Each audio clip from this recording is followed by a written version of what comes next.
points. All right, here we go. Bellringer for today.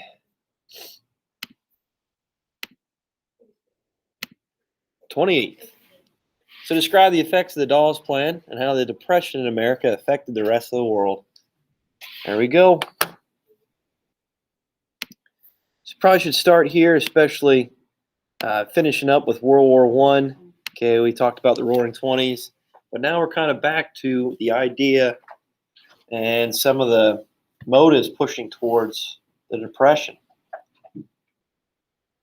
Some of the issues that are emerging yet from the end of the First World War.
So how's Booger's bracelets coming? They're really good? Making a lot of sales? Kinda.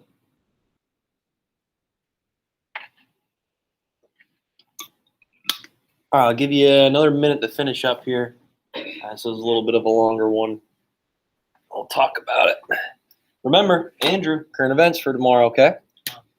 Sounds good.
All right, so describe the effects of the Dawes Plan. Let's start off with what is the Dawes Plan?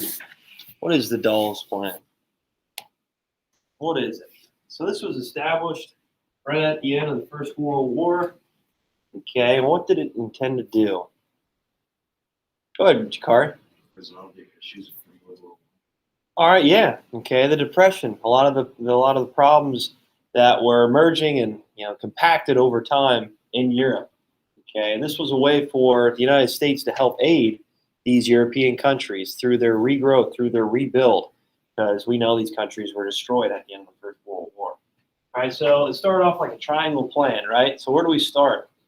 Who do we start with? Autumn? Yeah, the U.S. Good job. What is the U.S. going to do?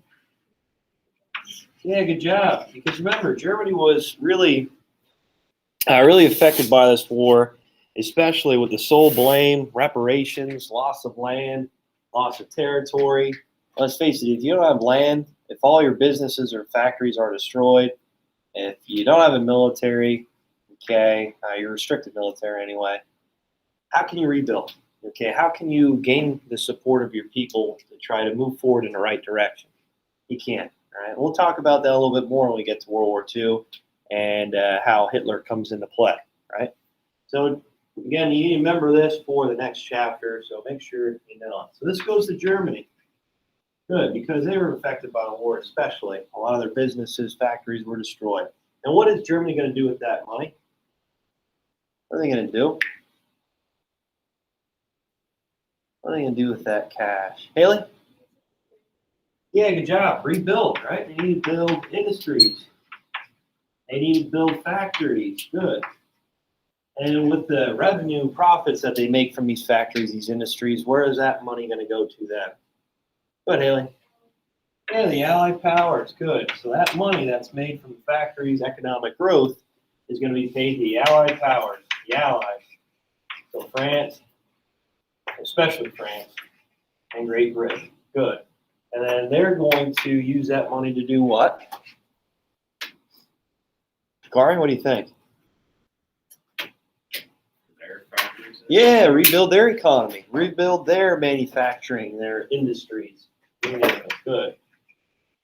And once that's all settled, once they start seeing economic growth, once they start rebuilding, okay, they're going to send that money back to the U.S., and we can see it as like a triangle plan. Right? That's great. That works well for about 6-7 years, okay, up until 1929. Okay, and this is really helpful, especially for capitalism, right? This was intended to try to set up and establish trading partners with the United States, help grow the U.S. industry and factories, right? Because who are these other countries in the world dependent on? The United States, okay? So industrialization in the U.S. is just going to keep growing and growing and growing, giving people more jobs, right? And if there's more supply of something, the price is going to go, it's going to drop. So the standard of living for many U.S. citizens, Americans, is going to raise, right? That standard of living is going to be great for the United States citizens. So that's why you see a lot of influx of immigration to the U.S. during this time. It's the best place for new opportunities, especially with Europe, okay, in pretty much disarray at this time, rebuilding, going through new stages. All right, so Germany, the Allied powers, pretty much all of Western Europe, okay, is focusing on private business, capitalism, and what is the U.S. trying to prevent from spreading in these parts of Europe? It's another underlying issue that they're kind of trying to solve and make sure that it doesn't spread. Chris? What were you saying? The red spirit? Huh? The red, like, communism? Yeah, communism. Good job. Good job. So this was another way of trying to stop the spread of communism right at the end of World War I. Good. Good job. All right, so that's great. Again, works great for 6-7 years. And then what happens in the United States that really pushes all these countries in the world into a worldwide depression? Kind of gave it away. Stock market crash, right? Stock market crash. Good. Is there any questions on this? Okay, make sure you remember it because it's going to come back up when we start World War II. Okay, so the United States, that's how we go through that roaring 20 stage. That's how we go through that experience where things are great, times are wonderful. Everybody has jobs, standard of living's increased, okay? And all of a sudden that comes to a crashing halt. A lot of it because, let's face it, once you create a lot of supplies, do you really need to have 3 cars? Do you really need to have 3 TVs, radios? No. So businesses start to shut down. People's investments in those businesses start to slow. And that's what results into the stock market crash, and everybody worldwide going through this depression. All right, real quick. Oh, not that. Vocab terms for today. Oh, not all of them. Don't worry about that. Okay, stock market, margin call, and speculation. Just those three.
All right, stock market. What do we have?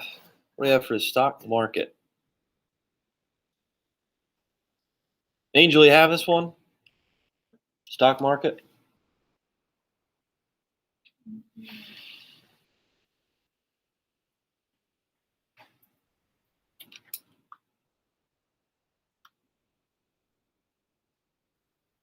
Haley, go ahead.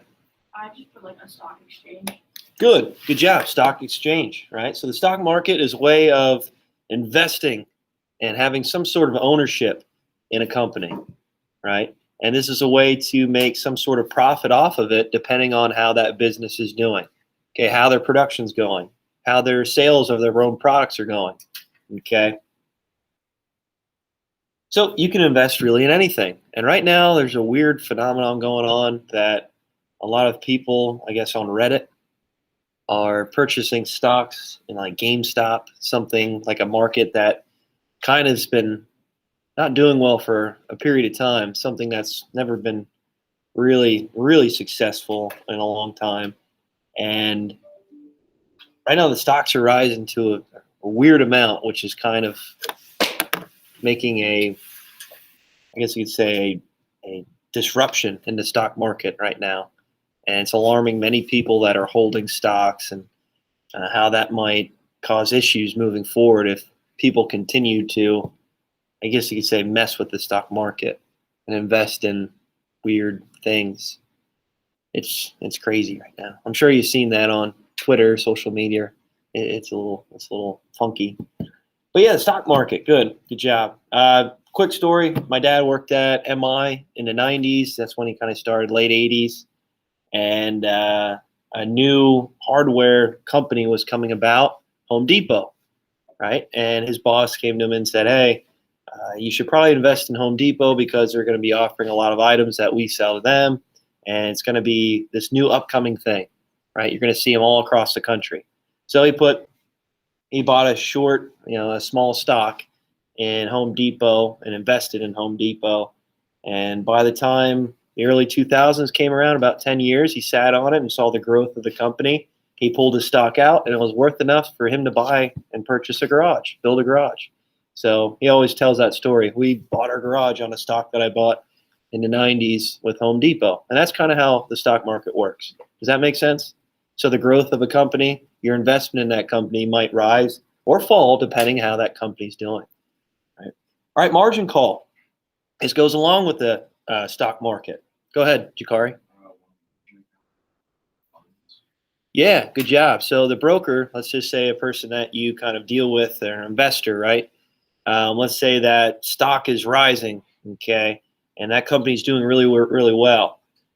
Your investor might say, hey, you might maybe want to increase your profits in this. Maybe you want to buy more into this stock, okay? Because if you do, you'll have more ownership of that company, and your profits will rise, okay? Same thing, actually, if it's dropping. So a lot of people, which caused a depression like this, once the company investments are going down a little bit, people kind of worry. It's like, oh gosh, I gotta take my money out of it. I gotta try to make my money back that I invested in this company before I lose everything, right? Before I lose all my investment in this company. So some people, which caused the depression, pulled all their stocks out, pulled all their investments in that company, which caused for this depression to happen. Now, okay, after hindsight, right? Hindsight of what happened, the actual idea is to try to purchase more stocks then. Even though it's going down, you might see a hurt, you might see an impact right away. The more stocks you buy, and eventually, once that stock rises again, you're going to have more, right? That makes sense. All right, speculation. What's that? Chris, what's speculation? So you conduct a financial transaction and accept the risk of losing All right, yeah. So it's almost like a feeling, right? It's that feeling that, you know what, things could go really bad real quick if we continue on the current path we're at, or things could go great depending on what you're thinking. Right? There's a lot of compound factors that go along with each other to maybe have this feeling of intuition, emotional feeling about a certain experience. In this case, we're going to talk about the stock market crash. Speculation, right? There's a lot of hints to this stock market crash, which pushes people to either sell their stock, okay, or pull out with their stock, buy more, depending on where we're at. All right, is there any questions on that? You good? Okay. All right, so I just want to talk a little bit today about Herbert Hoover, okay, the Great Depression here, first beginnings of it. So hidden problems in the United States, okay. So right at the end of World War I, the United States was going through the Roaring '20s. We know that, right? We talked about it. And with Coolidge and Harding, the presidents before Herbert Hoover, they let the economy roll. They let the economy roll. And as a more conservative president, do you think they had government involvement? Do you think they had let the government? Do you think they had the government involved in the economy at all during this time? No, they had a hands-off approach. They thought, well, the Roaring '20s are roaring. Okay, it's going really great. The livelihood, I guess you could say the consumer purchasing power was great at that time. The standard of living of Americans were all it was going to a point where it's never been seen before in American history. People had more time on their hands, entertainment, you name it. Okay, we already talked about the Roaring '20s and some of the great things that were occurring during that time. And Hoover thought, well, let's just try to keep this rolling. Okay, let's have the government stay out of this and let the economy do the work. Right.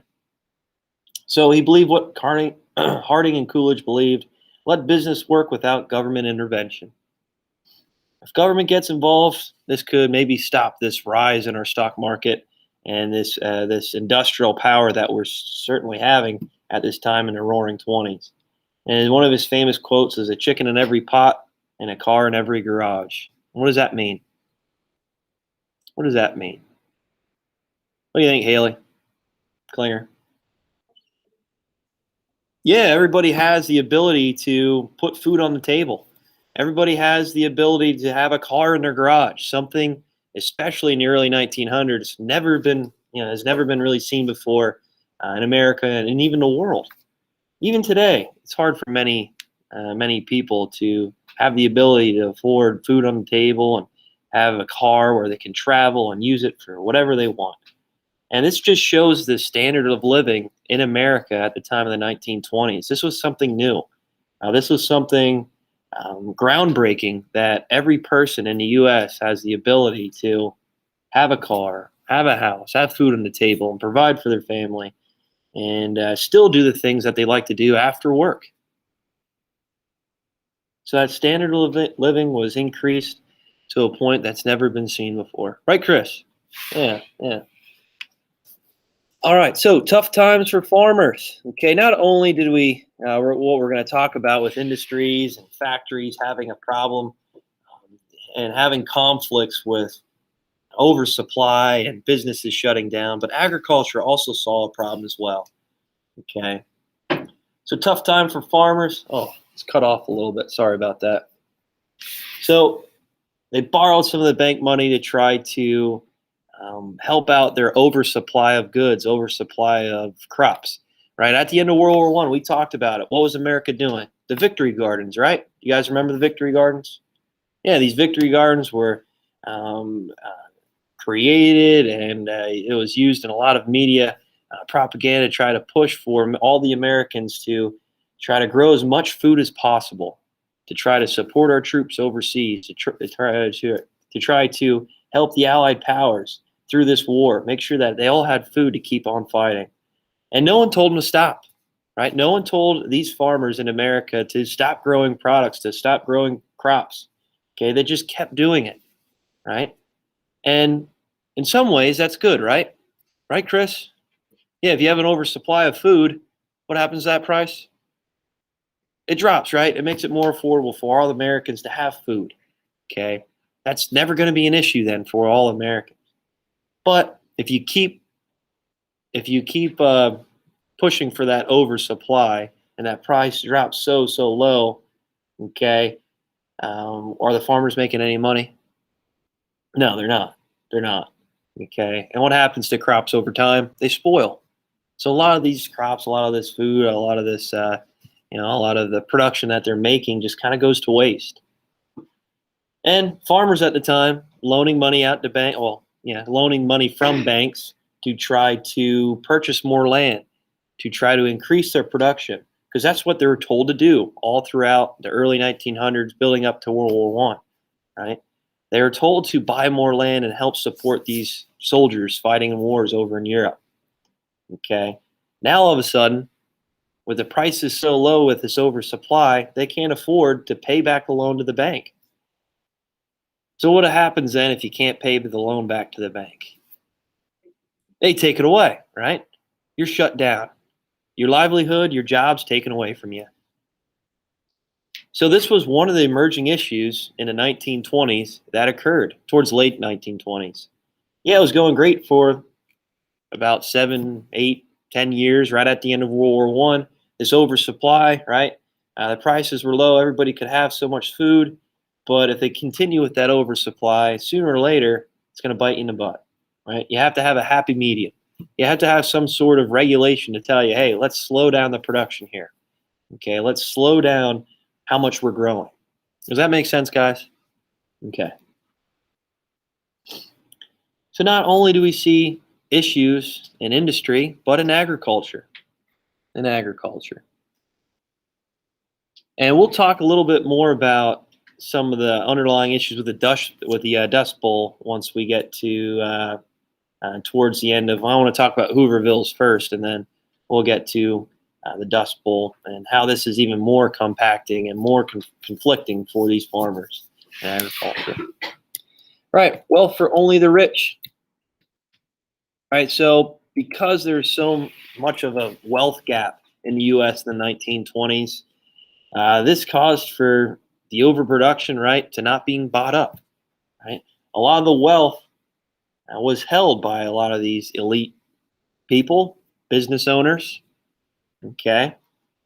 And let's face it, the rich, the wealthy elite, once they have a product, they don't really need any more of it.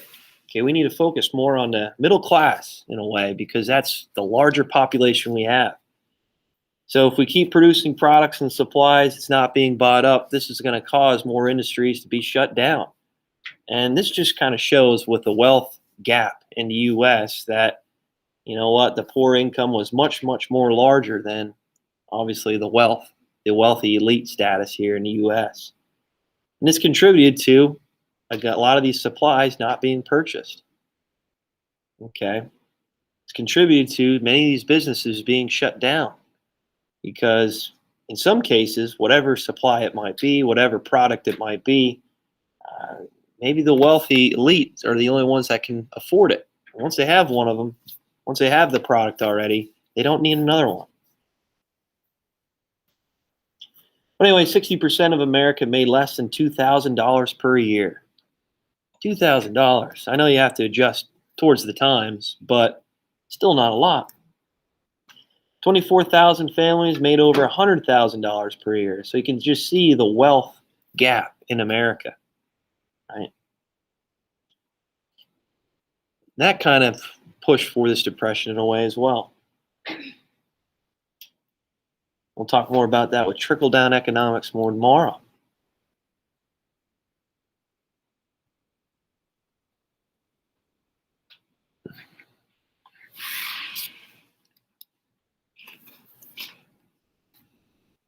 You guys good with that? 1 second? Okay. So again, this slide is just pretty much stating how the elite status, okay, it was just a small portion of the population in America. And once they have those supplies, once they have those goods, they're not buying anymore. Okay, the middle class, who didn't have enough money really to purchase some of these more expensive products, these products that will keep businesses open, it was hard for them to stay afloat in some ways. It's contributed to the economy crashing.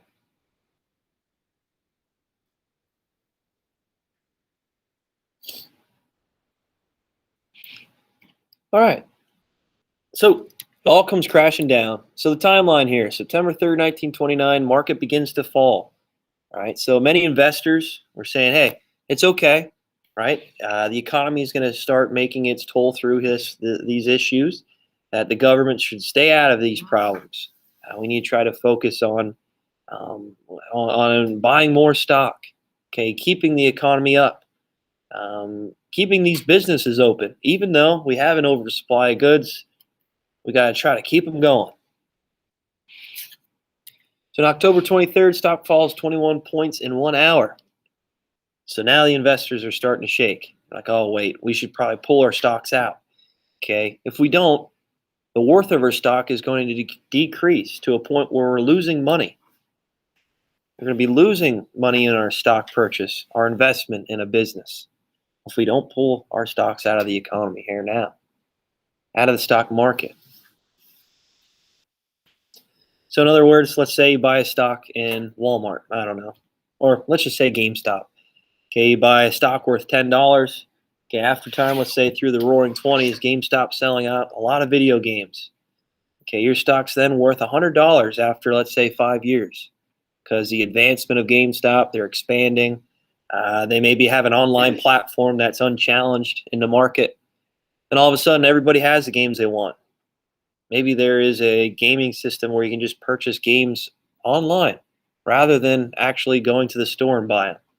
So now the stock decreases, and before your money goes below what you invested in that company, let's say it gets to $11, you want to try to pull that out before it drops below the $10 you actually invested into, let's say, GameStop, right? So investors decide, well, we got to pull this money out, these stocks out as fast as we can. And as more people are pulling stocks out, that's not going to help the stock market out whatsoever. And that's not going to help these businesses to stay afloat, is it? No.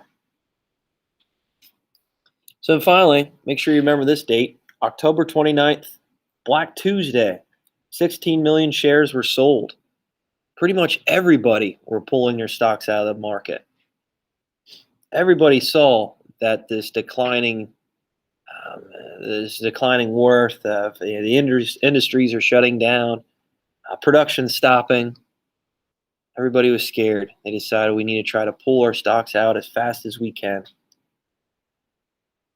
Let's face it, did they have internet at that time? They have the ability to work the stock market online? No.